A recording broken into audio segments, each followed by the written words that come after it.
Bom, então, a primeira aula da espectroscopia que aconteceu na sexta-feira, né? Então, nós tivemos a participação de poucos alunos, mas a aula já está lá no Aprender Disponível para que vocês vejam a aula, né? O tema, pessoal, ele é denso, né? Porque a gente não aprende simplesmente a técnica, a gente vê como que é o funcionamento dela, no que se baseia aquela técnica que a gente está estudando, certo? Então, a gente estudou um pouquinho, a aula passada fez uma introdução, né, sobre a espectroscopia, que é a interação da luz com a matéria, e de acordo com o que essa luz interage, a gente vai ter respostas diferentes, certo? Então, eu vou projetar e aí a gente começa.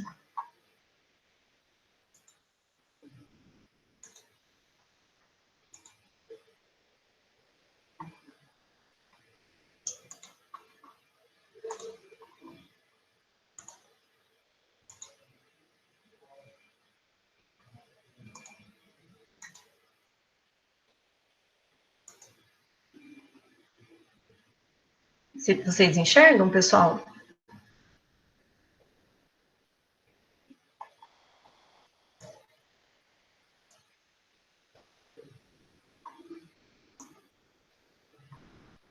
Sim? Bom, pessoal, então, aula passada, o que a gente fez? Uma introdução sobre a ciência dos materiais.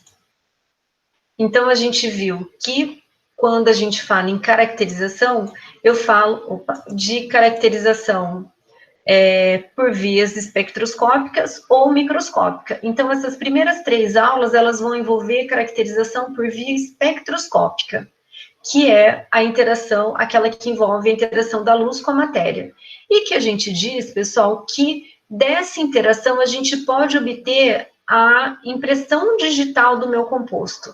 Né? A gente pode trazer aí o DNA desse meu composto. Por quê? Porque é o modo pelo qual a luz interage com os compostos, né, e com a matéria, ele é único, dependendo do tipo do composto. E no caso, então, é isso que permite a gente utilizar essas técnicas para identificar o meu material. Então, o que nós temos? Que no caso aqui da espectroscopia, a gente vai falar de 2 espectroscopias. A espectroscopia vibracional e a espectroscopia eletrônica. A espectroscopia vibracional, a gente vai falar especialmente do infravermelho e do espalhamento Raman. Por que eu coloquei as duas juntas? Porque a resposta dessas duas técnicas serão espectros vibracionais. Então, o que a luz vai fazer com a matéria? Ela vai mexer com a vibração molecular. Então, vocês sabem que as ligações químicas, elas são molas, né? Então, que muitas são definidas até por aquele modelo de Hooke.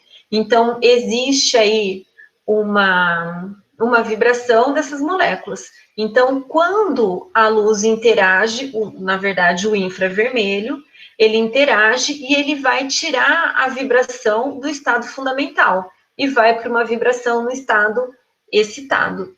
E aí, em função da volta para o estado fundamental, a gente consegue tirar algumas identidades do meu composto, certo? E aí, a outra é a espectroscopia eletrônica, que nesse caso já é uma luz mais energética, né? E a gente vai trabalhar 2 técnicas, a técnica de absorção na região do ultravioleta visível e a emissão de fluorescência. Então, no infravermelho, vai absorver luz na região do infravermelho e vai responder com espectro vibracional. Na espectroscopia eletrônica, a absorção do V visível, que vocês já viram lá um pouco na análise instrumental, você vai absorver luz nessa região. E essa luz, e que vai me dar características específicas desses compostos. E depois eu vou ter a emissão, que é uma complementação dos espectros de absorção, porque se ele absorve a luz, ele vai emitir essa luz. E essa luz, ela pode ser emitida na forma de fluorescência, de fosforescência, ou simplesmente ela pode sofrer um decaimento e não me trazer sinal nenhum, certo? Então, aqui revisamos um pouquinho os conceitos de onda eletromagnética e o espectro de luz.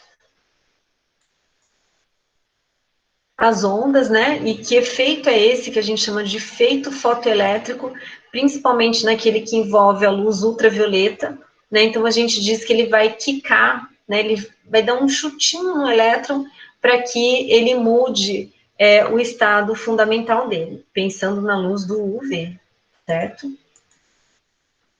Então, aqui também o espectro para ver as interações, né? Então, cada faixa, com quem que ela vai conversar da matéria. Então, a gente sabe que a radioatividade, que é dos raios gama, ela, quando ela interage com a matéria, ela conversa, vamos dizer assim, com o núcleo. O raio-x, né, a série, a faixa de raio-x, ele interage com a nuvem eletrônica, mas com os elétrons mais internos, então os elétrons mais próximos do núcleo. Na região de 700 a 400 nanômetros, né, 400 que é ultravioleta, né, mas na verdade é de 3.000 nanômetros, a gente pega a região do ultravioleta visível. E que, nesse caso, a luz vai interagir com os elétrons mais externos. Na região do infravermelho, a vibração molecular. Então, vai mexer na minha mola, né? Na mola que compõe as moléculas que são as ligações. E depois, micro-ondas e ondas de rádio e TV, elas conversam por meio da rotação molecular. Então, elas promovem a rotação dessas moléculas. Que, no caso, a gente utiliza isso no nosso dia a dia. Acredito que a maioria tem um aparelho de micro-ondas ali, em casa, na cozinha. E aí, o que faz? Esse equipamento, ele tem uma fonte emissora de luz na região das micro-ondas. E aí, quando eu exponho o meu alimento, por exemplo, num equipamento como esse, essas micro-ondas, elas vão rotacionar as moléculas de água. E aí, então, pela rotação das moléculas de água, a gente promove calor e, consequentemente, esquenta o alimento, certo? E aqui, esse gráfico, que é um diagrama de energia, que ele faz uma síntese, pessoal, das interações existentes entre a luz e a matéria. Então, aqui, para mostrar para vocês, né?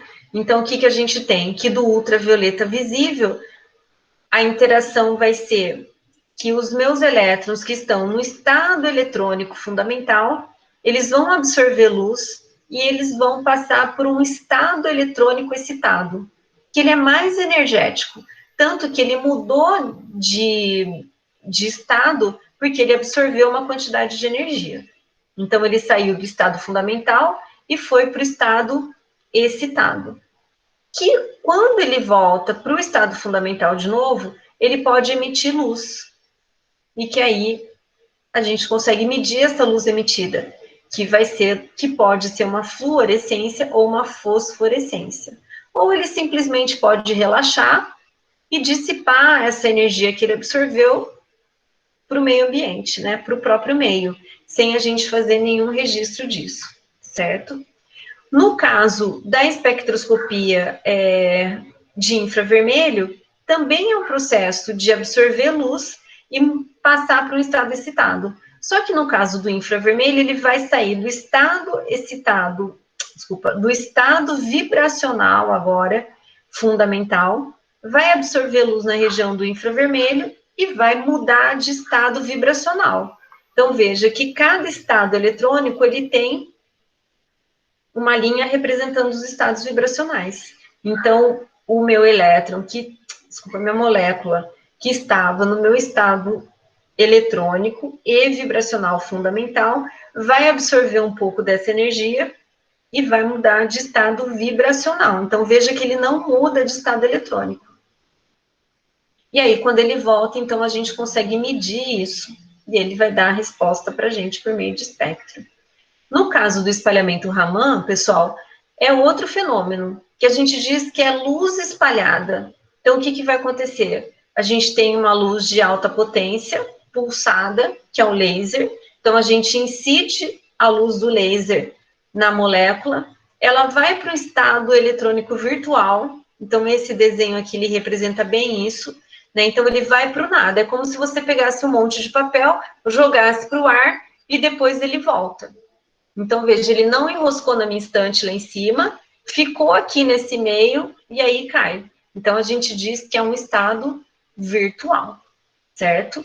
Então, é um estado virtual, ele vai e aí depois ele volta para um estado vibracional excitado. E aí, não sei se vocês acompanham a seta aqui, a gente tem a diferença entre os dois estados vibracionais. E eu posso ter o espalhamento Raman ressonante, que nesse caso, a gente incide o laser numa mesma região que ele absorve luz ultravioleta. E aí o fenômeno, veja que a diferença é na região do infravermelho, da mesma maneira, só que ele vai para um estado eletrônico excitado também. E aí, quando ele volta para o estado excitado, e veja que é a mesma diferença. Então, quando a gente fala em espalhamento Raman e espectroscopia de absorção no infravermelho, a resposta que eu obtenho, que a variação vibracional é a mesma para as duas técnicas. O que muda é o modo pelo qual eu adquiro essa variação vibracional, certo? Então, esse diagrama, eu acho ele lindo, pessoal. Então, aqui, uma nova caracterização, né? Então, o infravermelho, qual é a energia envolvida, né? E o comprimento de onda, e como que ele interage pela vibração molecular. Na região do visível, vai ser uma excitação eletrônica de camada externa, e o ultravioleta, uma excitação eletrônica de camada externa também. Né? A gente vai ter diferença em função da energia envolvida com a luz na região do visível e também do ultravioleta, mas os dois envolvem excitação eletrônica, certo? Então, o nosso foco vai ser infravermelho, visível e ultravioleta. E aqui o resultado, né? Então, a resposta que a gente obtém são o que a gente chama de espectros. Normalmente, a gente utiliza número de onda em função da intensidade da banda, né? Posso colocar a intensidade em termos de absorção, que é os espectros que estão aqui, ou eu posso fazer em termos de transmissão de luz, que daí o gráfico seria invertido. Igual a gente faz lá no visível, certo?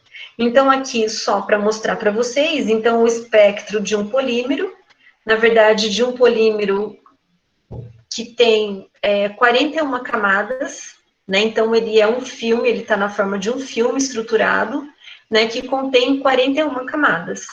Então, reparem que nessa imagem da fórmula molecular, eu tenho anel benzeno, eu tenho que meu radical 1, ele tem um oxigênio, depois 5 grupos CH2 e um grupo CH3.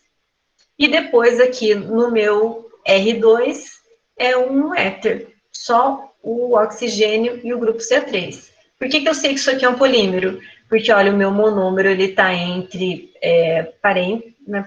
parênteses, né? E eu tenho um N aqui, que esse N é o número de vezes que esse meu monômero vai se repetir para formar a minha cadeia polimérica. Certo? Então, o que são esses números, pessoal? Esses números, eles são referentes às funções orgânicas presentes aqui no meu composto e que foi lido no espectro. Então, como que eu obtenho isso? Fazendo um experimento, obtendo o espectro, mas depois eu preciso ir nos livros para saber que bandas são essas, né? Que picos são esses. Então, a gente vai consultar uma tabela e vai ver que bandas, né? Banda não, pessoal. Bandas, não são picos, são bandas, né? Que as bandas com máximo em 2.956, 2.935, se refere a grupos do tipo carbono e hidrogênio. Já que no 2865 se refere a ligações carbono e hidrogênio, só que de grupos metila. Será que faz sentido isso?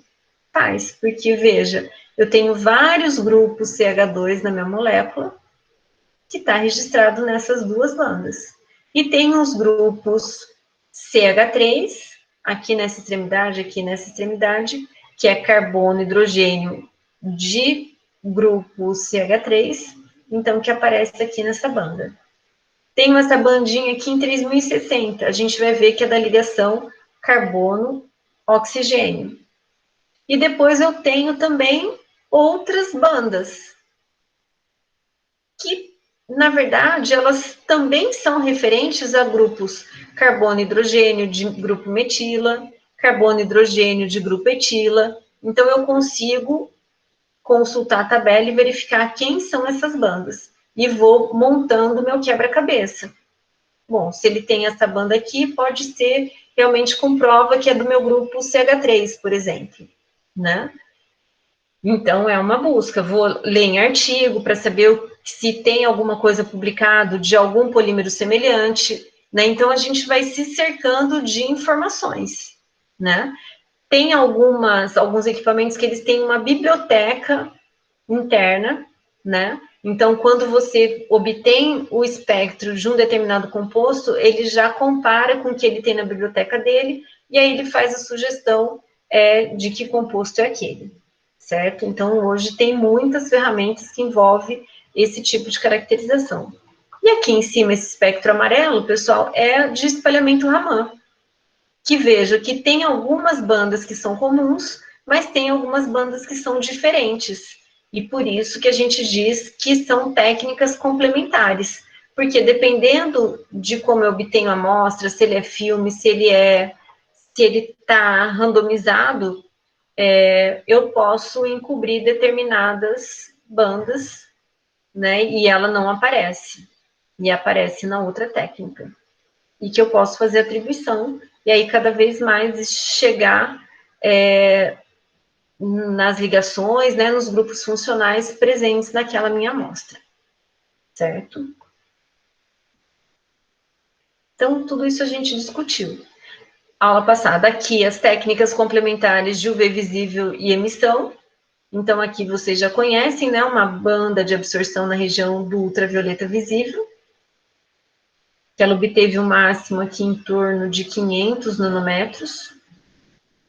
E aí, depois ela emitiu essa luz. Então, essa luz foi emitida.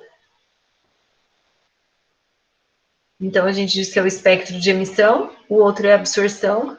E aí, a gente vê que o comportamento aqui também são de duas bandas. E aí, a gente vai estudar, vai ler para tentar interpretar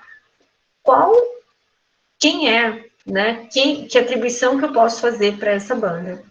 A atribuição que eu digo, pessoal, é dizer que grupo está ali, né? Que grupo que pode estar ali presente.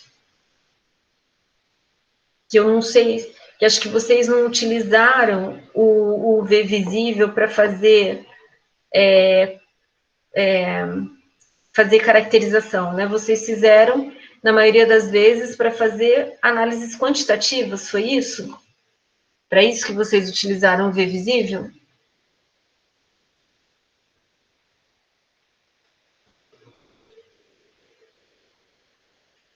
Nas aulas de instrumental que vocês utilizaram o V visível, acho que foi só a parte quantitativa, né? Não de utilizar os espectros para caracterização de substâncias. Então, vamos lá. E aí, então, o DNA, né? Então, a gente diz que o espectro é o DNA da minha molécula. Então, essa minha molécula aqui, eu tenho um anel benzeno, eu tenho um grupo carboxílico aqui, eu tenho um grupo amínico aqui, e que todas essas informações estão aqui no meu espectro. Aí você fala, nossa, professora, né? Como que é isso? Né? Mas é isso. Então, eu posso identificar todos os grupos funcionais presentes na minha molécula com esse espectro. Que no primeiro momento, pessoal, parece que é um monte de rabisco. Mas a gente vai ver que por trás de cada banda dessa, seja ela estreita, ou fina, ou larga, ou dupla, ela tem um significado, certo? Tem uma indicação, né? Não é que ela tem um significado, ela tem uma indicação. Então, aqui nós conversamos bastante sobre isso, né? Quem estava na aula viu que foi uma canseira, né? E, na verdade, a gente falou de toda a teoria envolvida com o infravermelho e com o espalhamento Raman, né? Que já que a gente está falando de espectroscopia vibracional, cabe para as duas. Então, como que eu vejo se a minha molécula vai ter vibração molecular? Porque lembra, pessoal, que mesmo que eu tenha a interação da luz com a matéria, não significa que eu vou ter um sinal, né? Um sinal que eu digo que eu vou ter um espectro. Então, é a mesma coisa que eu querer fazer uma análise quantitativa de uma determinada substância, utilizando o espectrômetro de UV visível, só que a minha solução é transparente. Então, eu estou vendo que ali não vai absorver na região do ultravioleta visível. Então, será que na espectroscopia vibracional eu também consigo fazer essa previsão? Se vai ter espectro, se a minha molécula vai ter ou não espectro? Então, é possível. Fazendo o cálculo que a gente chama de vibrações moleculares. Então, quantas vibrações moleculares tem a minha molécula? Bom, mas que vibrações moleculares são essas? São cada ligação que existe. Então, na molécula de água, o que a gente tem? O oxigênio, o hidrogênio e o hidrogênio. Que modos vibracionais ela tem? Eu tenho uma ligação OH e tenho a outra ligação OH. Então, o que acontece com elas? Tenho dois modos vibracionais. Por quê? Porque a água ela vai vibrar e, consequentemente, então, eu consigo prever isso. Então, como que eu sei se eu vou ter ou não espectro? Posso fazer um cálculo dessas vibrações moleculares, que é uma continha de 3N-6 ou 3N-5, dependendo do tipo de molécula. E quais vibrações que eu vejo? Aí vai entrar uma outra definição que é chamada de regra de seleção. Então, quando que o meu composto, então, vai poder aparecer no espectro, né? Então, dentro dos conceitos teóricos de infravermelho, quando eu falei para vocês que ele muda, né, que ele passa para o estado vibracional excitado, é porque quando eu tenho a incidência da radiação do infravermelho, a gente vai mudar, vai alterar, né, vai tirar do estado fundamental o que a gente chama de dipolo, que a molécula, a maioria delas, já tem um dipolo permanente. E aí o que acontece é que com a incidência da luz na região do infravermelho, a gente vai alterar esse momento de dipolo. Que lembra que eu falei que é como se fosse um chutinho que a gente dá na nuvem eletrônica? E aí ela se molda toda, né? E aí se mexe toda. E é isso que vai acontecer. Então, eu tenho a minha nuvem eletrônica em volta dos meus elementos. Então, aqui, o exemplo é da ligação C-O, do dióxido de carbono, né?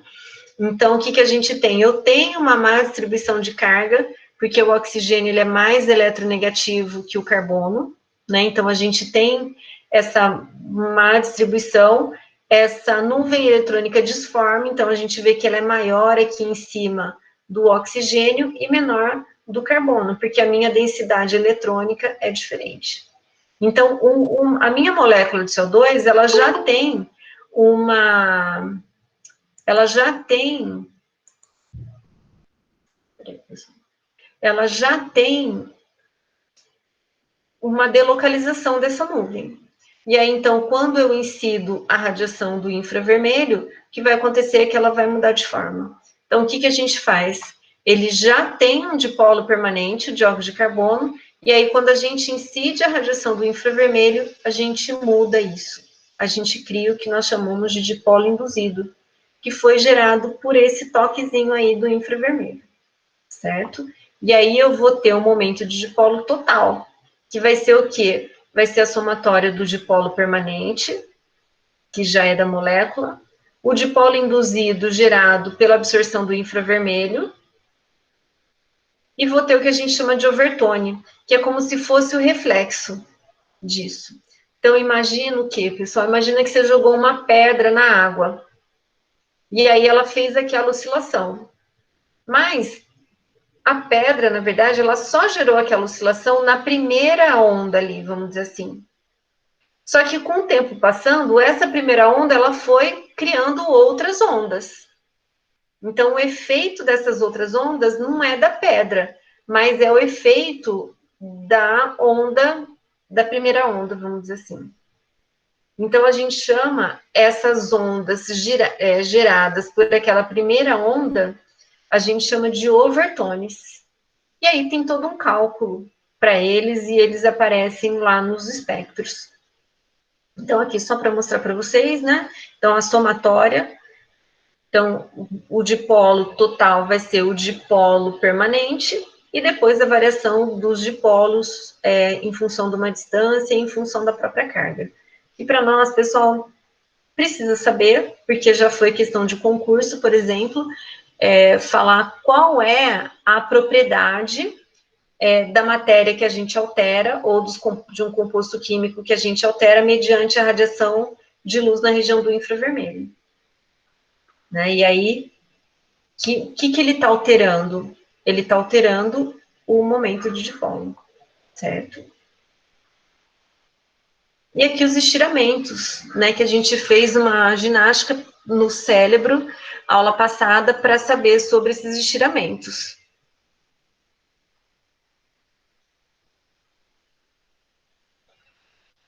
Então, o estiramento, pessoal, aqui são alguns exemplos de estiramento. Então, o estiramento, pessoal, é aquele movimento de mola mesmo, né? De stretching, em inglês, que stretching é alongamento, né? Então, o estiramento, né, o alongamento é que você estica e muitas vezes não volta. O estiramento é você ir e voltar para o seu lugar de origem. Então, aqui no caso, ele já colocou o momento de dipolo se é igual ou não a zero. Se ele é igual a zero, pessoal, a gente não vai ver o modo vibracional lá no espectro. Aqui ele já colocou uma coluninha, pessoal, da polarizabilidade, que a gente vai ver que é o fenômeno gerado pelo espalhamento Raman. Então, aqui, só para mostrar para vocês o estiramento simétrico. Então, imagina, eu acabei não trazendo o modelinho. Imagina que a gente tem a molécula de CO2, então, que é carbono, oxigênio e oxigênio do lado. Então, o que é o estiramento? É como se eu esticasse para as laterais o oxigênio e ele voltasse depois. Então, ele faz, não sei se vocês veem aqui, ele faz o estiramento simétrico, porque ao mesmo tempo que os dois oxigênios vão para fora, eles vêm para dentro. Eles vão para fora, eles vêm para dentro, certo? Depois, então, eu estou esticando a minha ligação ao longo do eixo, porque o dióxido de carbono é uma molécula linear. Então, o que a gente vai ter? Estica, né? Então, o carbono e o oxigênio, né? O carbono como elemento central, e depois o estiramento da ligação com o oxigênio. Então, pensa numa mola mesmo, pessoal. Nesse desenho, a gente tem o carbono e essa dupla ligação é uma mola. E essa outra dupla ligação também é uma mola. Então, ela estica e volta para o original. Que aí, como ele está no mesmo eixo e na mesma direção, pessoal, o momento de dipolo ele vai ser igual a zero. Então, esse estiramento simétrico do dióxido de carbono, eu não enxergo ele no infravermelho. Então, no meu espectro não vai ter a banda de 1388. Diferentemente de quando a minha molécula faz um movimento que a gente chama de estiramento assimétrico. O que é o estiramento assimétrico? A mesma situação. Eu tenho meu átomo de carbono no meio e depois os meus átomos de oxigênio. No simétrico, o que a gente fez? A gente viu que os oxigênios, eles vão para fora. No caso do antissimétrico ou do assimétrico, pessoal, eu vou ter, então, os meus dois átomos de oxigênio e o carbono no meio. O que vai acontecer? Um vai esticar e o outro vai encolher. Aí depois um estica, o outro encolhe. Um estica, o outro encolhe. Então, ele faz esse movimento. Que essa banda aparece em 2349, que é a frequência dela. E ela gera um momento de dipolo diferente de zero. Então, essa banda aqui a gente enxerga. Depois, um outro tipo de deformação, tudo isso porque na região do infravermelho. Pessoal, lembra aquela mudança né, que ocorre, aquela energia que a gente emite, o que ela vai fazer? Então, vai gerar esses estiramentos, essas deformações. O estiramento, pessoal, é o alongamento no plano. Então, a gente aqui está exemplificando como estiramento carbono-oxigênio, mas eu tenho estiramento em ligação carbono-hidrogênio, carbono-oxigênio simples, carbono-nitrogênio, nitrogênio-hidrogênio. Então, é uma modalidade vibracional, que é no plano. Eu tenho a de deformação, que a de deformação acontece o quê? Ela acontece fora do plano. Então, nós temos que carbono, oxigênio, oxigênio é linear. O que vai acontecer numa deformação? Nesse primeiro exemplo aqui, pessoal, que deformação é essa? Então, eu tenho meu átomo de carbono e depois o oxigênio. O que vai acontecer? Eu vou explicar dessa maneira. Faz de conta que aqui nesse meio é carbono e depois aqui e aqui é oxigênio. O que vai acontecer, pessoal, com a deformação? Ele vai sair do plano, que o meu plano é linear na direção da minha molécula. Vai acontecer o quê? O carbono vai para frente e os dois oxigênios vão para trás. Então, vai fazer esse movimento. Certo? Então, o carbono vai para lá, para frente, e os dois oxigênios vai para trás. Aí volta linear. Carbono vai para frente, oxigênio vai para trás. Então, foi uma deformação fora do plano. E depois a gente tem uma outra deformação, que aqui também é fora do plano. Mas o que a gente vai ter? Que nesse caso, a gente tem linear de novo, só que agora ele vai fazer esse movimento, como se fosse um movimento de tesoura. Então, meu carbono no meio e os oxigênios nas extremidades. Mais ou menos isso aqui, ó, pessoal. Então, o que a gente tem? Só que esquece as alças, né? Então, o meu átomo de carbono aqui em cima, oxigênio, oxigênio. Então, o que faz? Eu tenho esse movimento aqui. Então, o meu átomo de carbono está aqui e os de oxigênio estão lá. Então, ele faz um movimento que a gente chama de tesoura. Essa outra terceira deformação, o que acontece? É como se tivesse aqui, ó. Então, ela é linear e aí ele faz esse movimento, porque o meu átomo de carbono está aqui. Muita viagem, pessoal. Vou dar para tentar visualizar.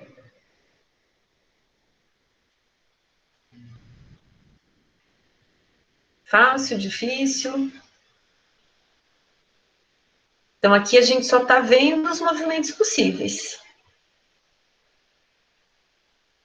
E aqui uma outra forma de mostrar. Então, ó, dá para enxergar o movimento das moléculas, Caio? Que se a gente colocar num sisteminha de mola, fica fácil de enxergar.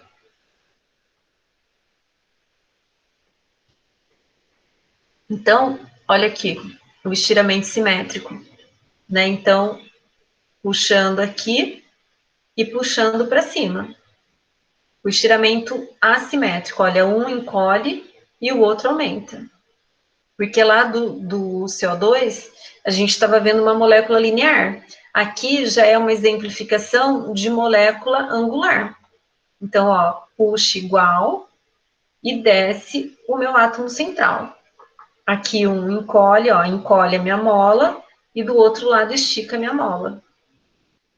E ele vai fazendo esse movimento.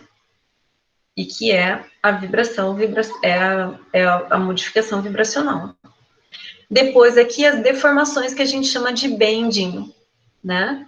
Que é o scissors, que eu falei para vocês, que é no caso da tesoura, né? Então eu tenho aqui o meu átomo de carbono e as minhas duas ligações. Então quando a gente faz esse movimento, os meus átomos vêm para baixo, né? Ele faz isso. O rocking, pessoal, o que a gente tem? Que veja que ele sai do plano. Então o meu átomo central vem para frente e meus dois átomos da ligação vão para trás. Na verdade, ele não vai para trás, pessoal, ele faz esse movimento. Um vai e o outro vai. Um vem, o outro vem. Um vai e o outro vai.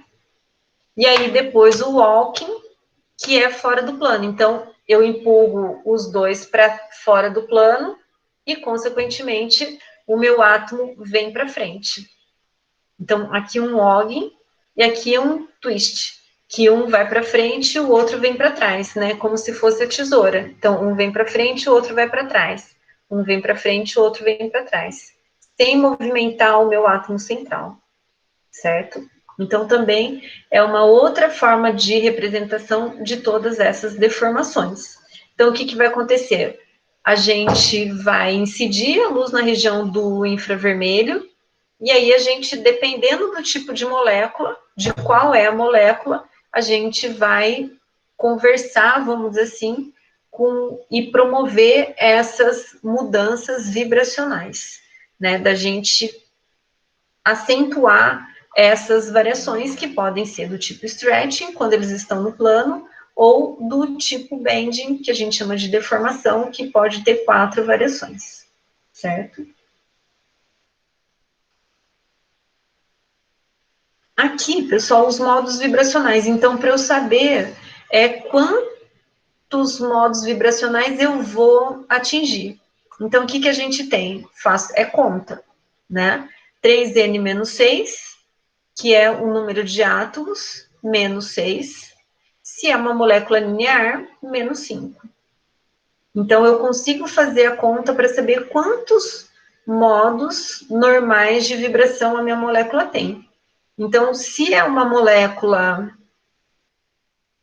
como o benzeno, que é C6H12, não, desculpa, benzeno é C6H6, o que a gente vai ter? Então, que ele tem 12 átomos. Então, eu vou ter 3 vezes 12, que é 36, menos 6 vai ser 30. Então, o meu benzeno, vou conseguir enxergar 30 modos vibracionais no meu espectro obtido. Quanto vai ser stretching? Quanto que vai ser de deformação stretching? Vai ser N, que é 12, no caso do benzeno, vamos continuar falando do benzeno, menos 1, que é 11, mais F, que é a quantidade de ciclos. Então, no caso do benzeno, ele tem um ciclo. Então, vai ser 12 menos 1, 11, mais 1, 12. Certo? Então, ele vai ter, das 30, ele vai ter 12 modos vibracionais do tipo stretching. E aí, se a molécula, e aí a diferença vai ser o bending. Olha que fácil. E aí, se a minha molécula é planar, o número de vibrações no plano vai ser 2N menos 3, que vai ser a somatória, e a diferença, então, vai me dizer os tipos de vibração.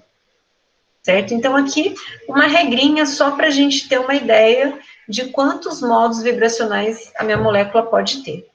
Isso vai valer tanto para o Raman como para o infravermelho, certo? Então, quando a gente fala no Raman e no infravermelho, pessoal, o que vai contar ali com a gente? A frequência da vibração, que essa frequência, pessoal, vai ser em função da massa, da força da ligação e da própria simetria da molécula. Então, a frequência vai ser maior, quão menor for a massa dos meus átomos envolvidos, a força da minha ligação e a simetria da minha molécula. E a intensidade, né, vai depender da regra de seleção, que a gente fez aquela continha, da polarização da luz e da própria orientação molecular. Então, a frequência e a intensidade são 2 parâmetros dos meus espectros vibracionais. A frequência é aquele número que, na verdade, eu posso escrever em frequência ou número de onda, que é o qual a minha molécula vai vibrar. Então, maior a frequência, quanto menor a massa, maior a força de ligação e menor a simetria. Será que faz sentido? Então, imagina, se ela está vibrando lá bastante, quanto mais leve for meu átomo, mais fácil ela vai vibrar. E, consequentemente, maior vai ser a frequência dessa vibração, certo? E a intensidade vai ser o tamanho da minha banda, que vai depender da regra de seleção, da polarização e também da orientação molecular. Por quê? Porque a gente vai ver que a luz ela pode entrar tanto paralelo quanto perpendicular à minha amostra. Então, dependendo da orientação da minha molécula, eu posso aumentar o sinal ou diminuir o sinal, certo? Porque se de repente a minha molécula está organizada assim, para cima, e a luz entra dessa maneira, a gente vai ter uma somatória. Agora, se a minha molécula está assim e a luz entra assim, aí a gente não vai estar no máximo da intensidade do sinal para aquela vibração, certo?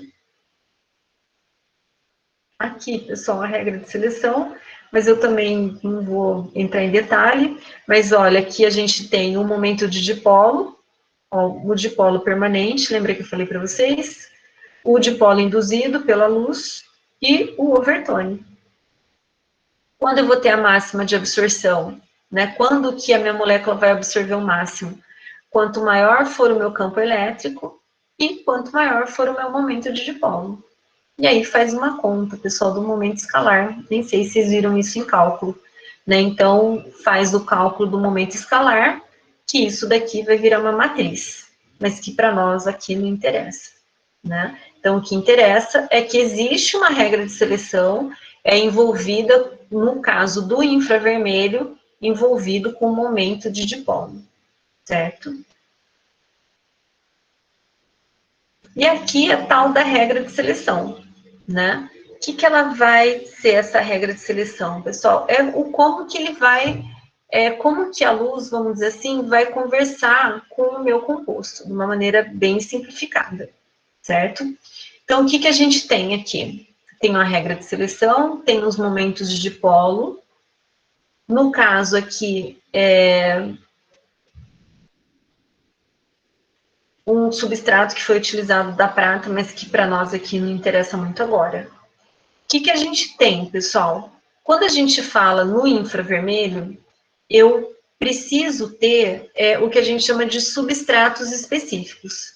Lembra lá no ultravioleta visível que dependendo do que eu vou medir, eu posso utilizar lâmina de vidro ou eu tenho que utilizar lâmina de quartzo? Lembram disso? Então, o que acontecia lá, pessoal? O que acontece é que, se eu for fazer uma medida no ultravioleta, se eu utilizar o vidro, eu não posso esquecer que o vidro ele absorve luz na região do ultravioleta. Então, se eu for utilizar para fazer análise na região do visível, beleza, o vidro serve. Porque na região do visível, o vidro não absorve luz nenhuma na região do visível. Mas se eu for fazer uma análise do ultravioleta visível, pessoal, o que vai acontecer? Vai aparecer uma banda de absorção de luz no vidro. Então, se eu quero analisar alguma substância que também absorve na região do ultravioleta, não vou poder utilizar essa medida porque eu vou estar enxergando o vidro e não a minha substância de interesse. O que eu faço? Mudo para o quartzo, porque daí o quartzo ele não absorve nem no ultravioleta, nem no visível e nem na região do ultravioleta. Então, se eu estiver analisando uma substância que absorve na região do ultravioleta, o que vai acontecer é que ele vai absorver só do meu composto de interesse, certo? Acontece a mesma coisa no infravermelho. Eu preciso ter substratos específicos para isso. Então, de acordo com o meu tipo de composto, eu utilizo o substrato, que pode ser uma pastilha de KBR. O que é a pastilha de KBR? A gente prensa o sal, o brometo de potássio, numa determinada pressão e ele fica vidro, né? Ele fica vítreo, né? Fica cristalino. E aí a gente consegue utilizar isso. Por quê? Porque o KBR, né, o brometo de potássio, ele não absorve luz na região do infravermelho. Posso utilizar seleneto de zinco, posso utilizar germânio, posso utilizar polietileno, né? Então, dependendo do que você precisa e dependendo do seu composto, eu utilizo substratos apropriados. Então, lembra que substrato é onde a minha amostra vai estar apoiada. Se eu estou fazendo uma análise de filme, então meu material está na forma de filme. Então, o que vai acontecer? Eu vou depositar no vidro, por exemplo. E aí, vai ficar dessa forma mesmo, ó. O substrato aqui embaixo, todo mundo enxerga. Vê eu apontando aqui, pessoal? E aí, esse laranjinha aqui é como se fosse o meu filme. A mesma coisa aqui. Pode acontecer de eu pegar a minha amostra numa outra forma, uma forma de gota. Então, o que eu pego? O meu substrato, coloco uma gota ali em cima, deixo secar. Fico abanando, coloco um secadorzinho, o solvente evapora. Aí, o que eu faço? Para aumentar a quantidade de material, eu coloco uma outra gota. Deixo secar, coloco outra e assim sucessivamente. Que a gente diz que a minha amostra está na forma de coating, que é numa forma de bolha, uma forma de gota, não é bolha, de gota. Não tem organização nenhuma. Posso ter, pessoal, uma que chama spin coat. O que eu faço? Tem um equipamentinho, que é uma base rotatória, giratória, que a gente faz o quê? A gente coloca o substrato em cima, parece um agitador magnético. É muito parecido. Então, a gente coloca isso, coloca o meu substrato e coloco uma gota e ligo aquilo ali. Ele vai girar o meu substrato. Pela força centrífuga, o que ele vai fazer? Ele vai esparramar a minha gota por todo o meu substrato. Vou lá, coloco outra gota. Ele gira e esparrama a minha gota, certo? Então, esse é um outro tipo de amostra, que pode ter uma organização molecular ali também. Ou eu posso ter uma pastilha de KBR. O que é pastilha de KBR? Eu pego uma porção, normalmente é de 1 para 10, então uma porção da minha amostra para 10 partes de KBR, que pode ser ponta de espátula, não precisa ser exatamente, né? Então eu pego uma pontinha de espátula, misturo com 10 pontas de espátula de KBR e homogenizo. Fico lá no Mofarize Pichilo para homogeneizar ao máximo, misturar ao máximo o KBR. Aí, o que eu faço? Tem um equipamentinho, que é um negócio metálico que tem um orifício no meio, coloco um pouco da minha amostra ali, ele tem um êmbolo e depois eu prenso isso. E aí eu retiro a minha pastilha de KBR. Eu olho assim, ela tá vítrea, parece um vidro, mas ali tá impregnado todo o meu material, certo? Então, são substratos diferentes e que, dependendo da minha amostra, se ela está organizada, se ela não está organizada, eu posso fazer as medidas, certo? Então, aqui, quando a gente fala no infravermelho, lembra que a luz no infravermelho é uma onda eletromagnética. Então, ela tem campo elétrico e tem campo elétrico e campo magnético, certo? Que aqui na figura ele está representado por essa seta amarela. Então, o que vai acontecer? Olha, aqui é meu substrato, o laranjinha aqui é a minha amostra. Então, a minha luz, ela está incidindo no sentido perpendicular à minha amostra. Só que a luz incide perpendicular, mas o campo, ele é paralelo, certo? Então, esse é o modo que a gente chama modo de transmissão. Então, o que vai acontecer ali? A gente vai ter uma somatória, dependendo da organização da minha molécula, a gente vai ter uma somatória do campo da luz com os modos vibracionais ou com os campos gerados pelas minhas moléculas. Então, esse é o modo de transmissão. Normalmente é que aqui a amostra está deitada, mas normalmente ela é em pé. Tem um porta-amostra, a gente encaixa o porta-amostra e a luz entra. Então, o meu campo elétrico e magnético vai conversar com a minha amostra nesse sentido. Ou eu posso utilizar um acessório que vai fazer com que a minha luz entre perpendicular. Então, ela entrando de um ângulo, tem um ângulo específico, um ângulo inclinado, que vai fazer com que o campo, pessoal, entre perpendicular à minha amostra. Então, veja que o sentido é diferente. Um é paralelo, o outro é perpendicular. Que aí, nesse caso, vai conversar com grupos funcionais que estiverem paralelos. Então, nesse caso, como que eu uso essas duas técnicas, que acabam sendo duas, tá? Então, uma de transmissão paralela e outra de reflexão, tudo infravermelho. Mas, normalmente, eu utilizo esse de reflexão quando eu quero saber a organização do meu filme. Então, se ele tem filme, ele está organizado. Então, eu posso ter grupo funcional que está assim, posso ter grupo funcional que está assim. Então, o que vai acontecer? Se o meu grupo funcional está paralelo ao campo que está entrando, pessoal, eles vão conversar, porque os dois estão no mesmo sentido. Então, ele vai intensificar o sinal desses grupos funcionais que estão no mesmo sentido. O que vai acontecer com esses grupos funcionais quando eu colocar no modo reflexão?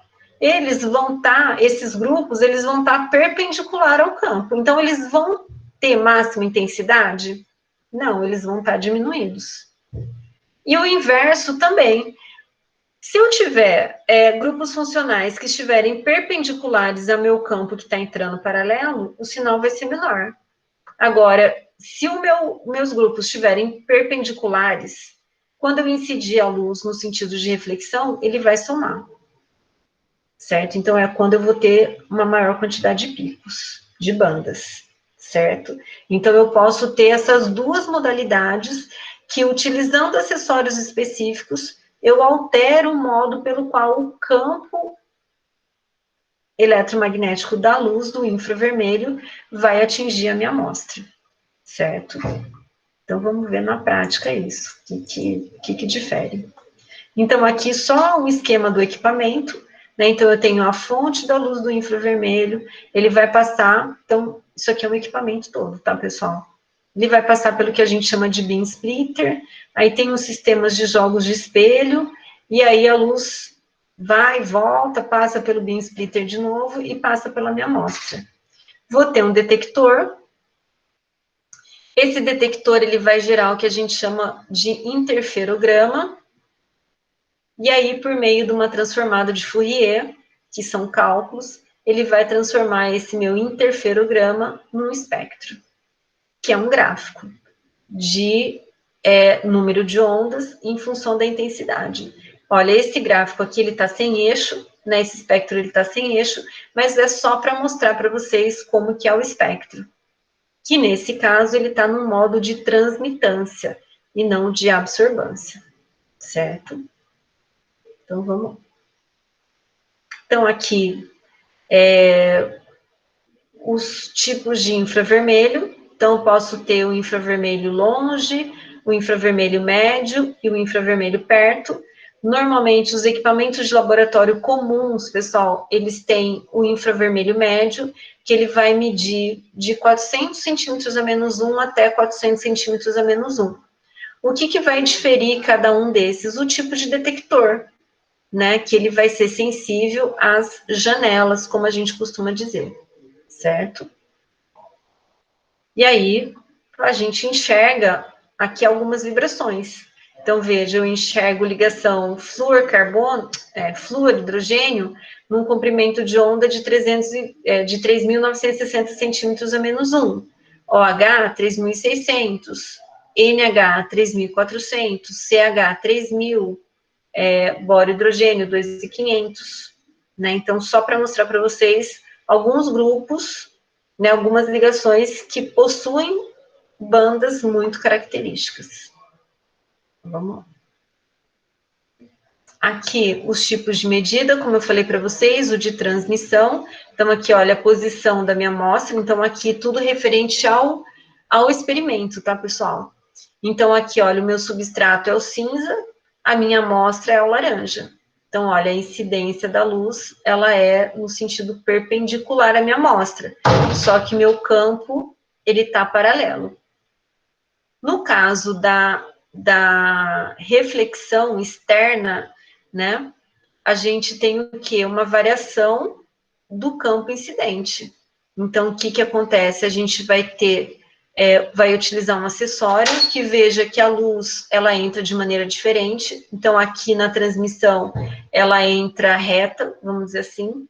Aqui na reflexão, ela entra inclinada. Então, tudo isso aqui a gente faz por meio de jogo de espelho, né, mudança de ângulo, né, da posição da amostra, e aí, então, ela entra inclinada e reflete inclinada. Só que quem vai conversar com a amostra é esse campo perpendicular, certo? Então, essa reflexão acontece na própria amostra. Ou eu posso ter o que a gente chama de reflexão interna, que aí, no caso, pessoal, eu preciso utilizar um substrato muito específico, que, na verdade, a luz do infravermelho, ela vai ser incidida no meu substrato. E aí, pelo caminho que essa luz fizer dentro do substrato, ela vai atingir a minha amostra. E a gente diz que é por uma onda evanescente. E aí também vai conversar num outro ângulo e vai me dar um outro tipo de resposta, certo? Em laboratório de rotina, pessoal, o que se utiliza é o modo transmissão, que é mais simples, tem um porta-amostra, normalmente é pastilha de KBR, e é o que mais a gente tem. Então, num laboratório que não pesquisa caracterização de materiais, mas utiliza como rotina, como mais uma ferramenta, né, então, possui o infravermelho de transmissão. Então, hoje já tem infravermelho de bancada. Aqui, posso ler no modo de absorbância e transmitância, que é a mesma conta que é feita lá no ultravioleta visível. Então, a absorbância é o logaritmo da intensidade inicial pela final, e a transmitância, então, é a relação da incidência final pela inicial. Então, o I0 é a intensidade da luz que chega na amostra, e o I é a intensidade de luz que chega até o detector. Então, por que são diferentes? Porque parte dessa luz foi absorvida pela amostra. E aí, segue a lei de Beer, né? Então, quanto maior a concentração, maior a absorvância. Então, quanto maior for o meu sinal, né, maior vai ser a intensidade da minha banda, certo? E os substratos que eu falei para vocês. O brometo de potássio, só que qual que é o problema? Eu não posso utilizar em substância aquosa, porque ele é solúvel em água, então ele vai dissolver o KBR. Normalmente, é o mais comum da gente ter também é utilizar o KBR na forma de pó, que aí, por aquele processo de compressão, eu formo a pastilha, que a gente chama de pellet, então forma uma moedinha transparente com o meu composto impregnado. O plate, que é o filme, que pode ser na forma de filme ou líquido, que eu posso fazer aquele gotejamento, como eu falei para vocês. Esse é o mais comum, pessoal. Posso ter o seleneto de zinco, que também normalmente é utilizado para filme ou também líquido, porque ele é uma pedra, bem bonita, por sinal. Né? Então, a gente deposita o filme ou o líquido em cima desse disco, né? E aí eu posso, dependendo da minha substância, consultar uma tabela e adequar os substratos que eu vou ter, né? Então, eu tenho vários tipos. Então, aqui o KBR, ele é muito utilizado porque, olha, a janela de absorção dele é de 400 a 4.000 centímetros menos 1, que é bem a faixa do infravermelho médio que a gente viu. O seleneto de zinco é de 650 a 400. Então, se eu quero enxergar metal, pessoal, no meu espectro, eu não consigo ver, porque ele não lê abaixo de 650, certo? Ah, mas como não lê? Aparece ruído, e aí eu não consigo identificar nenhuma banda. A mesma coisa para baixo de 400, porque eu posso ter um equipamento de infravermelho médio e longe. E aí, mas mesmo assim, se eu não estiver utilizando o substrato adequado, eu não consigo caracterizar nenhuma banda, certo? E quando eu vou fazer o experimento, o que eu tenho que informar? Eu tenho que informar a marca, o modelo do equipamento. Eu já falei isso para alguns dos trabalhos do ICC, né? Então, eu tenho que mostrar qual equipamento, o tipo de amostra, se ela é um filme, se ela é pó, se ela é gota, se ela é spin coat, né? Então, se ela é uma gota esparramada. Identificar o substrato. Então, onde que essa medida está sendo feita, se é pastilha de KBR, se é filme de seleneto de zinco, o modo da medida, se ela é transmitância ou absorbância, a resolução espectral. O que é resolução espectral, pessoal? Lembra que no espectro é número de onda em função da intensidade da absorbância. A resolução, pessoal, é de em quantos passos eu quero obter uma medida. Porque imagina que a medida é feita, como que eu vou dizer? A medida é feita a cada pegada. Mas eu posso ter uma pegada de 4 centímetros a menos 1, posso ter uma pegada de 8 centímetros a menos 1, de 2 centímetros a menos 1, a 1 centímetros a menos 1. Então, essa resolução espectral é esse passo. Então, que passo que a minha leitura está sendo feita? Eu não sei se vocês construíram espectro de ultravioleta visível nas aulas do Vinícius, né, que é a que passo que está fazendo a medida. Então, eu vou fazer a leitura de quanto? De 2 em 2 centímetros a menos 1? 4, 4? Ou a cada 8? Né? Porque quanto mais estreito for a resolução espectral, mais detalhe você pega da sua banda, né? E o número de varreduras. Então, quantas vezes ele tirou aquele espectro? Ele tira um, aí ele tira outro, tira outro, tira outro, e aí o que ele apresenta para você é a somatória de todos esses espectros. O Beam Splitter não é obrigatório, né? Só quem estuda muito espectroscopia e o tipo de detector que é importante, né? Para a gente saber como que ele vai coletar essas informações. Então, quando eu vou falar do experimento, então, olha, esse espectro de infravermelho foi obtido por um equipamento Jovimbon, marca Jovimbon, modelo, sei lá, vou chutar aqui, 5765, de 2020.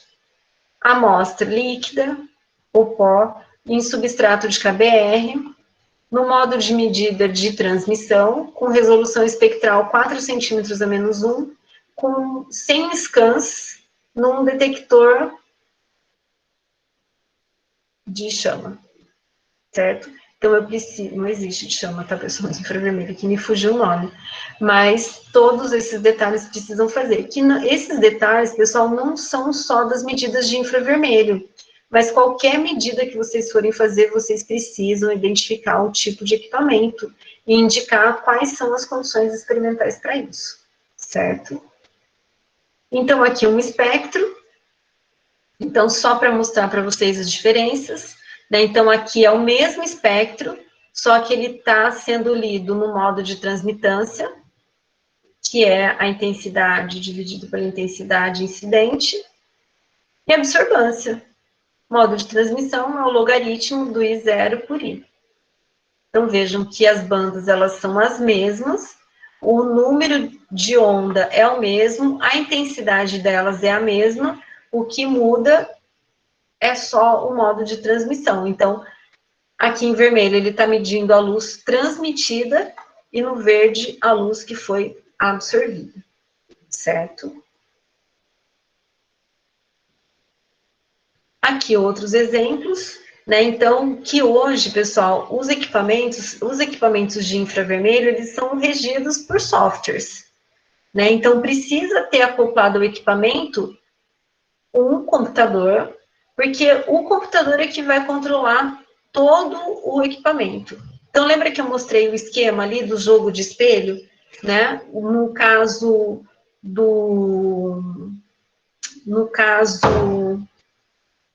eu falei do jogo de espelho, mas também no modo de reflexão, que a gente tem que controlar o ângulo, achar o melhor ângulo para a incidência da luz, para sair no campo perpendicular. Tudo isso daí hoje, pessoal, é automatizado. Antes era tudo na chavinha, né? Então, quando eu estive no Canadá, que era um laboratório de espectroscopia, existia um equipamento super antigo lá, e ele era muito bom, mas todos os ajustes de espelho, ajuste de ângulo de luz incidente, do porta-amostra, era tudo feito na mão, né? Então, abria uma portinha e olhava lá e via se estava alinhado, com chavinha mesmo, né? E hoje, todos esses ajustes a gente vê pelo computador. Então, lembra que tem o interferômetro, né? Que esse sinal aqui. Então, a gente, se eu vejo que a minha medida está boa, quanto mais intenso for esse interferograma. Então, o que acontecia? A gente ficava olhando aquilo na própria tela do equipamento. Então, ia ajustando. Quando esse interferômetro dava uma intensidade maior, era porque ele estava ajustado. Hoje não, hoje a gente vai acompanhando na tela do computador a variação desse interferômetro e o próprio software faz o ajuste disso. Então, você só fica escutando os zzz, que são os motorzinhos dos espelhos e dos ângulos dos substratos que eles vão fazendo o ajuste para obter o maior sinal. Né? Então, bem diferente. Então, os espectros. Aqui, como existe espectro para regular o equipamento, existe espectro para maquiar, né? Não vou falar maquiar, né? Mas já arrumar espectro. Então, esse daqui, pessoal, é um espectro original, que foi obtido também de um polímero, no formato de filme. Então, esse é o espectro que a gente obteve. E aí, o software, ele pode nos ajudar a criar o que a gente chama de baseline. Por que a baseline? Porque daí eu consigo realmente verificar qual é a banda mais intensa. Então, se ele está desse jeito, eu poderia falar assim, não, a banda mais intensa é essa daqui, em torno de 1200. Mas quando eu arrumo o meu espectro, né, então veja que eu puxei tudo para uma linha, e ficou retinho, lindo assim, eu vejo que essa banda aqui dos 2.900, ela é a mais intensa. Então, eu consigo interpretar o meu espectro melhor se eu tenho uma baseline feita, bem feita. Eu não posso fazer um Photoshop, né, que hoje, na verdade, é possível. Então, pessoal, em espectro, a gente coloca a amostra dentro de um compartimento. E o CO2, ele possui uma banda muito característica. Então, se eu quero fazer uma medida limpa, eu purgo ali com nitrogênio. E aí o nitrogênio cria uma atmosfera inerte. Então, ele retira qualquer tipo de substância que está presente naquele compartimento. E aí, o que a gente faz? Às vezes, não tem nitrogênio no laboratório. E aí, a gente faz a amostra. Corre a amostra. Só que aí ele aparece aquele pico do CO2. Como ele é uma banda, como ele é uma banda muito característica, pessoal, o que a gente faz? E sabe que aquilo ali não tem nada a ver com a amostra, e que realmente é CO2, vem e tira. Faz um corte, né? Exclui a banda. Só que isso não é algo muito ético, né? Porque, na verdade, você está mostrando um espectro diferente daquele que você obteve experimentalmente, certo? Então, é possível a gente melhorar, não criar banda, desaparecer com banda. O objetivo é melhorar o espectro para a gente ter um melhor tratamento de dados, certo? Aqui, para exemplificar o que eu falei para vocês dos overtones, então lembra que a gente tem o momento do dipolo permanente, aí o dipolo induzido pelo infravermelho, e tem os overtones, que é a combinação, né? E que isso vai diminuindo o sinal, né? Então, aqui eu tenho uma ftalocianina de ródio, e aí o que a gente tem? Todas essas bandinhas aqui é uma característica de overtone, que se a gente for fazer uma conta, que é possível, que nós não vamos fazer porque a gente não é espectroscopista, mas cada uma dessas bandas aqui, ela é que surge, o número de onda que ela aparece é a somatória do número, então veja, essa 599 é essa daqui, somada com a banda lateral mais a terceira banda, como se fosse um reflexo da somatória dessas três bandas. Então, é o número de onda que ele vai aparecer aqui, que é o overtone. E assim, sucessivamente. Olha, essa de 677, somou 677 com a banda seguinte em 1447. Então, dá para fazer uma investigação, vamos dizer assim, dessas bandas de overtone, porque, na verdade, eu caracterizo essa banda em 677, e aí eu consigo encontrar o overtone dela lá para cima. Então, se refere ao mesmo grupo funcional, à mesma vibração de ligação, certo? Mas para nós não interessa, pessoal, que aí é coisa bem aprofundada. E aqui alguns exemplos, né, de combinações, que aí, pessoal, eu acho que eu posso deixar para a próxima aula. Pode ser? Então, só para... Bom, vamos concluir esse daqui, que é bem bacana. Aqui, pessoal, é uma mistura, um compósito, na verdade, de PVDF com látex em diferentes proporções. Então, são os espectros de infravermelho no modo de transmissão. E aí, qual que era a dúvida quando foi feito isso? É que se criou compósitos de PVDF, que é um polímero, com látex, que é borracha. Que o objetivo, pessoal, era fazer implantes em coelhos. Implante de osso. Então, ia desenvolver esse material para uma futura aplicação como implante de coelho. Na verdade, isso daqui acho que foi uma tese de doutorado do grupo que eu trabalhava, né? Então, a primeira coisa que eles tinham que fazer é saber se entre o PVDF e o látex tinha alguma interação química. E aí, o que fizeram? Fizeram um espectro... só voltando. Né? Porque também lembra, pessoal, que o infravermelho, a resposta dele é em relação aos grupos funcionais. Então, esses grupos funcionais característicos dos compostos, eles têm que aparecer na forma de espectros, na forma de bandas. Então, ok, o PVDF tem esse espectro, o látex tem esse espectro.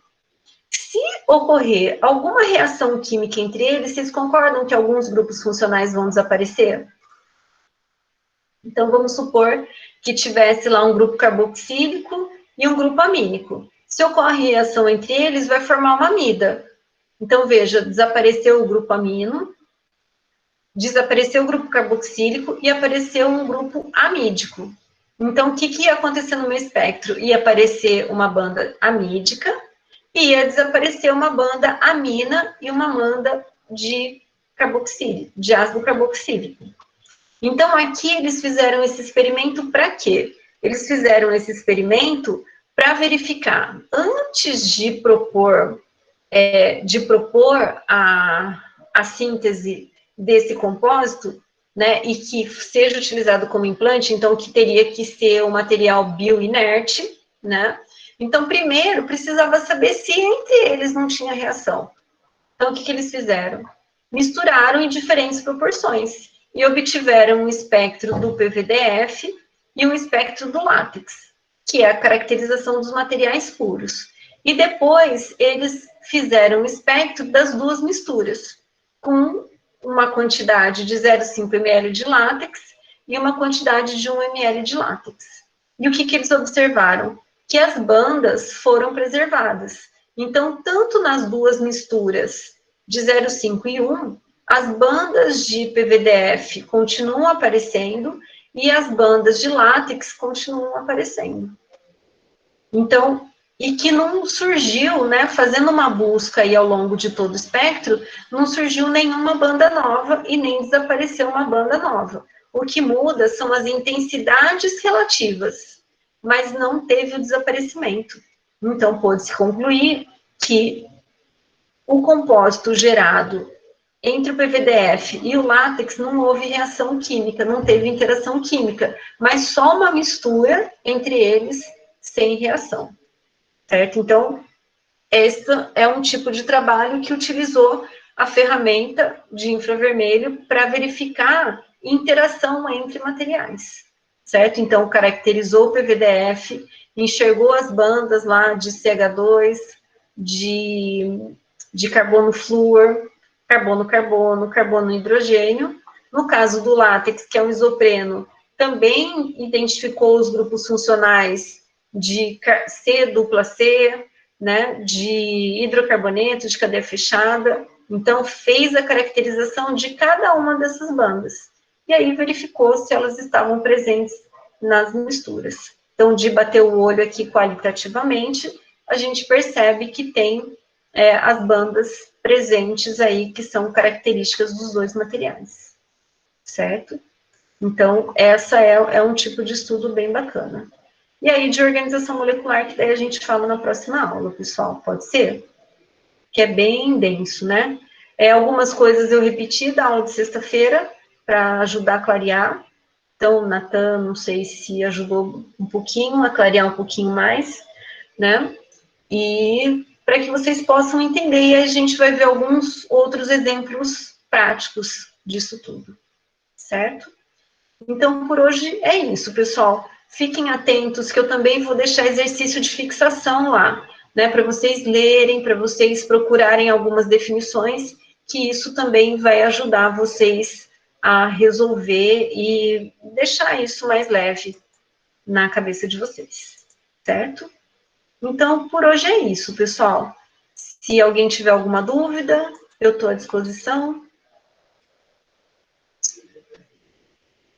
Peraí que eu fixei a minha imagem aqui, não vejo vocês. Então, boa noite para vocês, pessoal. Quem tiver alguma dúvida e quiser ficar, pessoal, eu vou ficar mais um pouquinho.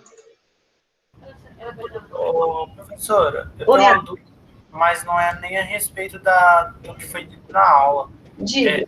Eu estava verificando a minha prova aqui, não sei se chegou a senhora não terminar de corrigir, mas aparentemente parece que a questão 5 não foi corrigida.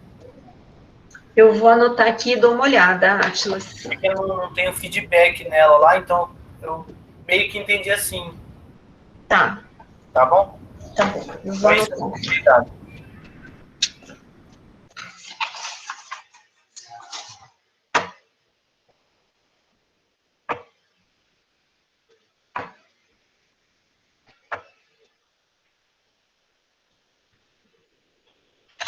Boa noite, então, pessoal. Professora. Oi, Isabela. Eu quero perguntar sobre o CRQ. Diga. A lista de documentos eu pego no site mesmo? Pega, se for fazer via instituição, deixa eu abrir aqui para você. Tá.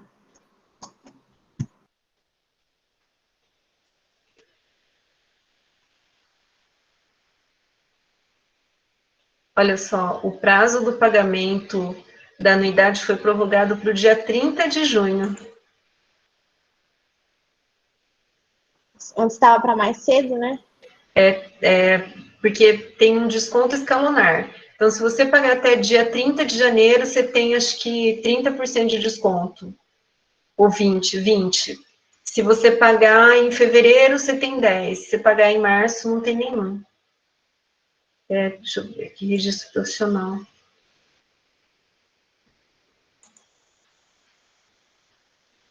Você vai entrar no site do CRQ4, profissionais, aí registro profissional, aí vai ter via instituição de ensino.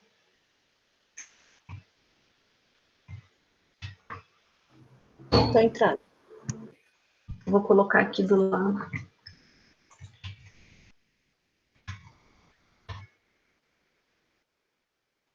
Porque daí tem o formulário e tem os documentos necessários. E tem todas as instruções também.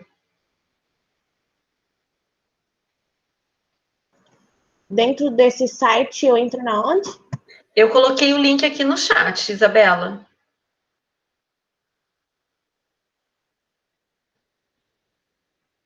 Ele já tá, esse link já é onde você tem que estar. Que chama Registro Provisório por intermédio da instituição de ensino.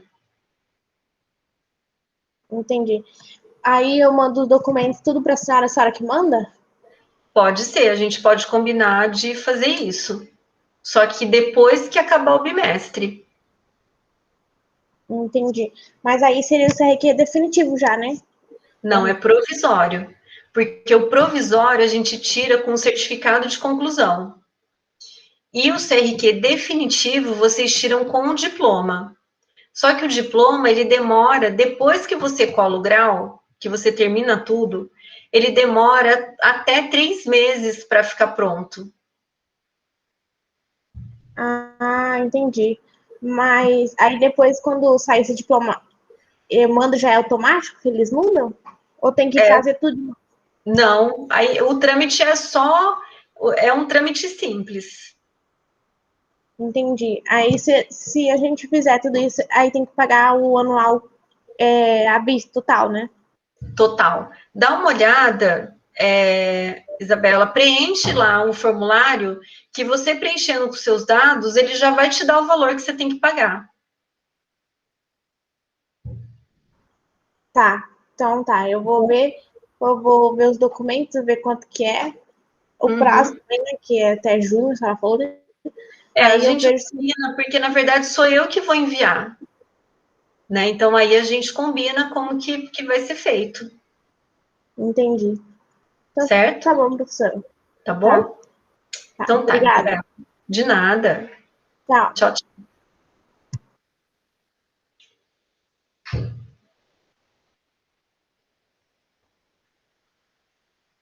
Tudo certo aí, Kathleen?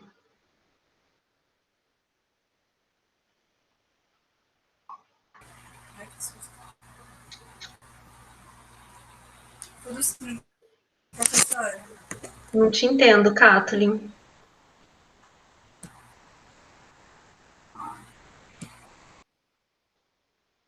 O som tá ruim, não consigo te entender.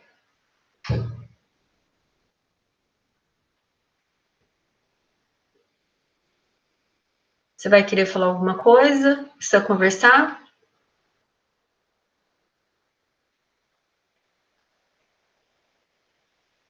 Não, é que estava com ruído, não era questão de internet, era o ruído mesmo. Quer marcar um outro dia?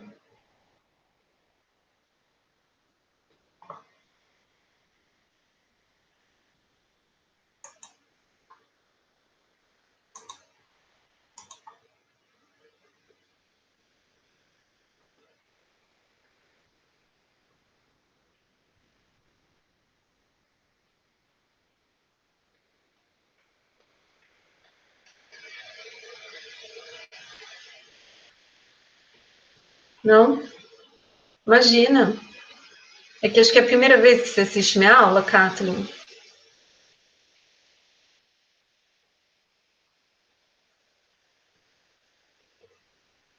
Tá tudo certo?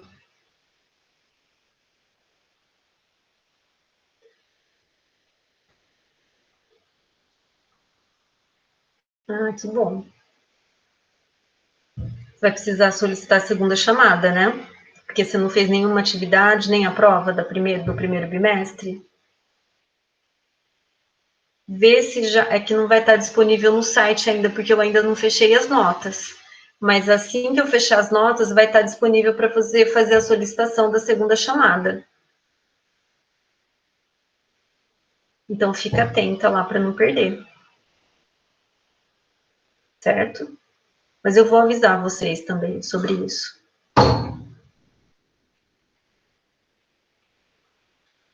Tá faltando um pouquinho, né, Kathleen? Precisa terminar.